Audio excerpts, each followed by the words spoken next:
शुरुआत में मनीष शुक्ल जी आपसे करना चाहूंगा कि उत्तर प्रदेश में रात 11 से सुबह 5 बजे तक के लिए कर्फ्यू लगा दिया गया, लेकिन दिन में ताबड़तोड़ रैलियां हो रही हैं। कोरोना वक्त देखकर आता है क्या? ठीक है, आपका सवाल वाजिब है। और उत्तर प्रदेश सरकार ने कोरोना न फैले इसके लिए सभी एहतियातन कदम उठाए हैं। रात का कर्फ्यू भी लगाया है और कोरोना एप्रोप्रिएट बिहेवियर हो इसके लिए भी अपील की गई है। देखिए, चुनाव कराना आयोग की जिम्मेदारी होती है। सरकार आयोग को जो संसाधन चाहिए होते हैं, जो प्रशासनिक मशीनरी चाहिए होती है, वो सरकार उपलब्ध कराती है। और जिस दिन से आदर्श आचार संहिता लग जाती है उस दिन चुनाव आयोग के द्वारा ही सारी चीजों पे कमांड होता है। 28 तारीख को चुनाव आयोग का दौरा होगा जी। ऑल पार्टी मीटिंग भी चुनाव आयोग करेगा पहले ही दिन 28 को ही।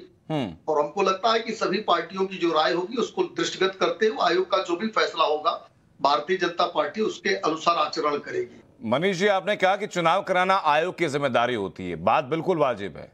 प्रदेश के लोगों की देखभाल करना, उनको संभालना, वो बीमार ना पड़े, ये गौर करना किसकी जिम्मेदारी है? क्या सरकार की नहीं? बिल्कुल सरकार की ही जिम्मेदारी है और सरकार उसके लिए सरकार ने तैयारी कर रखी है। केंद्र से जो दिशा निर्देश मिले हैं उसके अनुसार सरकार ने व्यवस्था भी की है। जो कंट्रोल रूम थे उसको शुरू कर दिया गया है। यद्यपि उत्तर प्रदेश में ओमिक्रॉन के केवल 2 केस अभी तक आए हैं और दोनों उपचारित होकर घर वापस जा चुके हैं। लेकिन ठीक है, देखिए मैं आपकी इस बात से सहमत नहीं हूं। आपकी बात ये आंकड़ों के लिहाज से बहुत सही है मनीष जी, लेकिन आप ये भी देखिए सर कि पिछले 23 दिन में जो कर्नाटक में 23 दिन पहले 1 केस था, अब 17 राज्यों में ओमिक्रॉन है 23 दिन के अंदर। मैंने कहा कि आपकी जो ये बात है सैद्धांतिक रूप से मैं असहमत नहीं हूं। निश्चित रूप से होना चाहिए। और 28 यानी परसों बैठक में ऑल पार्टी मीटिंग के दौरान देखिए, चुनाव सभी राजनीतिक दलों की जिम्मेदारी है।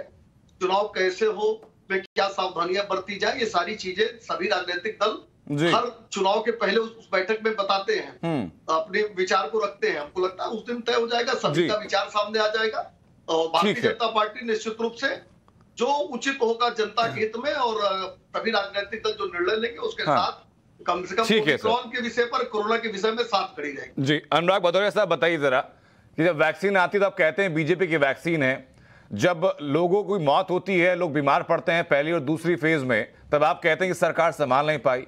आज जब कोरोना की तीसरी लहर आने के मुहाने पर खड़ी हुई है तो ताबड़तोड़ रैलियां हो रही हैं आपकी भी। देखिए, सवाल ये नहीं है, सवाल ये है कि झूठ फैलाने में भारतीय जनता पार्टी माहिर और उसमें उन्होंने पीएचडी सर्च कर रखा है। 2 चीजों में उनके पास रिसर्च है, झूठ बोलने में और झूठा मार्केटिंग इवेंट करने में। भारतीय जनता पार्टी का इसका जवाब नहीं है। जैसे बोला कि ये बीजेपी की वैक्सीन बोला गया, बोला भ्रष्टाचार, भारतीय जनता पार्टी की में जो भ्रष्टाचार है और हमने जो बोला तो वही हुआ। अखिलेश जी का बयान चला दीजिए प्लीज। जब वैक्सीन लगाने गई थी तो कुत्ता काटने वाला इंजेक्शन लगा दिया था वैक्सीन की जगह। अखिलेश जी का बयान चला दीजिए प्लीज। मेरा अब सवाल नहीं, वो बयान सबने सुना है सर। अनुराग जी कुछ भी कहे, बयान सबने सुना है। अनुराग जी ने नहीं सुना है। अनुराग जी, मेरा एक मूलभूत सवाल है सर, उसके बाद आपको राजनीतिक आक्षेप जिस पार्टी के ऊपर लगाने हो आप स्वतंत्र हैं वो सब बताने के लिए, वो सब कहने के लिए। सर मेरा सिर्फ एक छोटा सा सवाल ये कि जब अखिलेश यादव बस में सवार होकर लोगों के बीच जाते हैं, हजारों की संख्या में वहां लोग मौजूद होते हैं, तो क्या तब आपकी मौलिक जिम्मेदारी नहीं है कि आप ऐसी रैलियां ना करें, लोगों को कम से कम सुरक्षित रखें, उनको अपील करेंगे आप घर में रहें, चुनाव तो होते रहेंगे? तो ये ज्ञान तो भारतीय जनता पार्टी की सरकार सर, आपसे पहले मैंने सवाल उन्हीं से यही पूछा था। और फिर एक बात, हजारों की नहीं, हजार तो बीजेपी के यहाँ आते हैं, समाजवादी का पार्टी में लाखों का हुजूम आता है, 1500 तो इनके यहाँ आते हैं।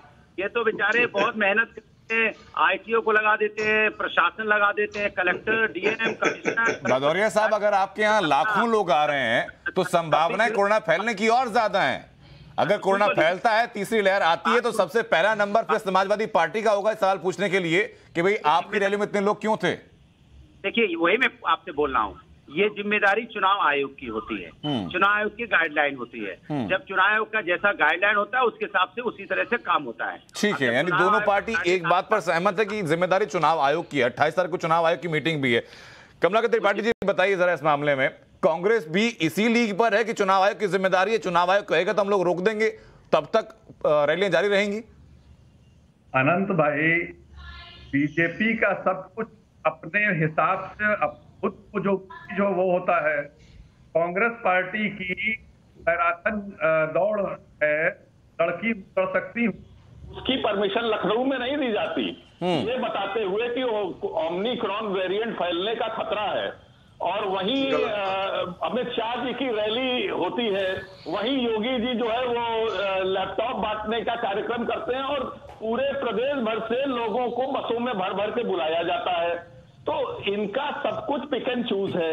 और हम अभी बहुत समय नहीं हुआ, अभी साल भर हुआ है इस प्रदेश में पंचायत के चुनाव हुए जी। और गाइडलाइंस के बावजूद जिस तरीके से चीजें हुई, पूरे प्रदेश को जो है कोरोना में झोंका गया।